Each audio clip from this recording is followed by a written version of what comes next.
tiempos complejos. Ayer descarriló una formación del Sarmiento, un vagón en realidad, se abrió de la vía con 20 heridos, un hecho que todavía se va a investigar las razones que provocaron ese accidente, pero otra vez, ¿no? El Sarmiento en una situación que habla realmente es una tragedia lo que pasa con el Sarmiento de muchas maneras, por la cantidad de plata que se gastó de un tren que sigue funcionando de pésima manera. Este descarrilamiento de un tren que transporta a 300.000 personas diariamente desde el oeste, mayoritariamente gente que viene a laburar a la ciudad de Buenos Aires. Lo que pasó ocurrió justo en el mismo día en el cual la Corte Suprema de Justicia de la Nación dejó en firme un fallo por administración fraudulenta en contra de Julio De Vido, ministro de Planificación de Cristina Fernández de Kirchner, cuando en el 2012 el Sarmiento entró a 11, que es su estación de llegada, digamos, no frena y chocando contra la estación termina provocándole la muerte a 50 personas, una de ellas era una mujer que estaba embarazada. A raíz de aquel accidente fue condenado también el conductor del tren, pero también los responsables políticos que habían armado un esquema basado fundamentalmente en que el Estado le daba subsidios a quienes administraban esos trenes y recibían además dinero a cambio, como quedó probado en la causa de Ricardo Jaime, que era el secretario de Transporte de aquel tiempo, también condenado en esta causa. En ese esquema, digamos, que un poco se termina y se muestra sus consecuencias en lo que fue el accidente de 11, bueno, después llega Randazzo, cambian algunas cosas, pero dicen, bueno, el Sarmiento, el principal problema que tiene es que... uno de los problemas que tiene es que no puede aumentar su frecuencia dado que pasa por muchas barreras que harían colapsar el tránsito, sobre la zona de Flores, Liniers y demás, por donde pasa el Sarmiento. Entonces, ¿qué dijeron? Bueno, vamos a hacer un soterramiento que vaya por abajo, así no genera este problema y puede aumentar la frecuencia y la gente puede viajar mejor. Aquella solución, desde que la propusieron, pues yo me acuerdo perfecto, el Pollo Sobrero, hablábamos recién de los Moyano, ¿no? Quizás todo lo contrario del modelo de los sindicalistas empresarios que se han hecho millonarios y que manejan con mucha opacidad sus gremios. Bueno, me parece que el Pollo Sobrero es exactamente todo lo contrario, ¿no? Ese tipo de modelo sindicalista que trabaja en el lugar, que está al lado de sus compañeros, que conoce la problemática y que creo, incluso me lo decía gente que ha tratado con él desde la empresa, que trata de ayudar y de cooperar a que el sistema funcione mejor. Y él venía diciendo, se volvieron locos, no sirve de nada, van a gastar, es mucho más caro traer una tuneladora, hacer ese túnel subterráneo, vayan por arriba, que es mucho más barato, más sencillo, más rápido, y no hay ningún problema en hacerlo como lo hicieron con el Mitre y demás. Bueno, Cristina Fernández de Kirchner fue la primera que lanza aquella licitación, también en gran parte responsabilidad de los negocios de Julio De Vido y compañía, y largan la licitación que en su momento la gana Odebrecht, que era la compañía que después, la constructora brasilera, que termina admitiendo haber pagado coimas en todos lados, entre otros por esta misma licitación, y la empresa también del primo Mauricio Macri, Calcaterra. Viene la tuneladora, se demora, empieza a perforar y demás, y después cuando viene Macri, prorroga aquella licitación de una manera también muy cuestionada y cuestionable, porque entre otras cosas además beneficiaba a su propio primo. La cuestión es que sigue adelante la tuneladora hasta que en un momento se frena. Y ahora, cuando llega Javier Milei a la presidencia, justo el otro día me contaban un poco sobre esto, bueno, como hizo con toda la obra pública, motosierra indistintamente, frenó todo. Bueno, frenó todo. Ahora, ¿cuál es el resultado? Se gastaron, según quien te diga, entre 500, 1.000 millones de dólares seguro en traer esa tuneladora, en esas licitaciones, seguramente en corrupción también, o como lo confesó el propio Odebrecht y demás. La cuestión es que ahora tenés un túnel que no sirve para nada y que lo que hay que hacer es taparlo. Pero la situación de Sarmiento sigue siendo exactamente la misma.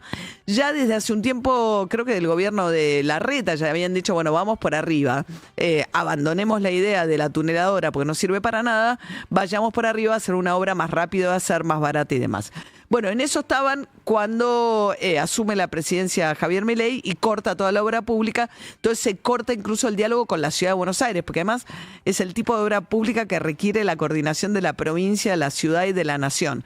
Con lo cual ahora están esperando a ver si ahora que retomaron el diálogo Caputo, el ministro de Economía, con el jefe de gobierno de la Ciudad de Buenos Aires, Jorge Macri, pueden retomar la idea de hacerlo elevado y que el tren Sarmiento circule de manera elevada, facilitando la frecuencia, la calidad del viaje de estas personas y también todo el tránsito que va ahí alrededor. Por ahora se gastaron $1.000 millones y la gente sigue viajando igual de mal de lo que ocurría trágicamente en el 2012 cuando se produjo el accidente en Once. Bueno, adicionalmente a esto, el gobierno, por lo que se conoció, voy a cambiar de tema, respecto de Scott Bessent, lo que se supo es que el gobierno ya le pagó, y le pagó con algún interés que desconocemos, al gobierno, o tomó deuda en realidad para pagarle al gobierno norteamericano por la plata que usó para mantener el dólar a 1.500 pesos en la previa a la campaña electoral. En esto el gobierno mantiene, no rinde cuentas, o sea, Caputo no va al Congreso de la Nación, razón por la cual no se lo pueden preguntar. Lamentablemente hasta ahora en los medios a los que ha ido nadie le preguntó por este tema, pero a Scott Bessent sí le preguntan los norteamericanos, le dicen, che, ¿por qué es que vos estás poniendo plata para darle un salvataje a la Argentina cuando simultáneamente en Estados Unidos le estás recortando fondos o está tan afectado, por ejemplo, los agricultores, los ganaderos? Esto le preguntaban en MSNBC, la cadena norteamericana, a Scott Bessent, y escuchemos la respuesta del secretario de Tesoro, que contiene la respuesta donde él dice, no, ojo que no fue un salvataje donde Estados Unidos pierde plata. Al contrario, le dijo Bessent, ya ganamos plata. Se lo explicaba de esta manera. How does a $20 billion bailout of Argentina help Americans? Acá le pregunta, le dice si había un salvataje de $20.000 millones, que fue una cifra que se mencionó en algún momento respecto a un salvataje, pero es esta línea de crédito, el swap de monedas, que es un crédito que activó Estados Unidos para la Argentina. ¿Le puede explicar a los norteamericanos que están sufriendo la situación por qué ayuda a la Argentina?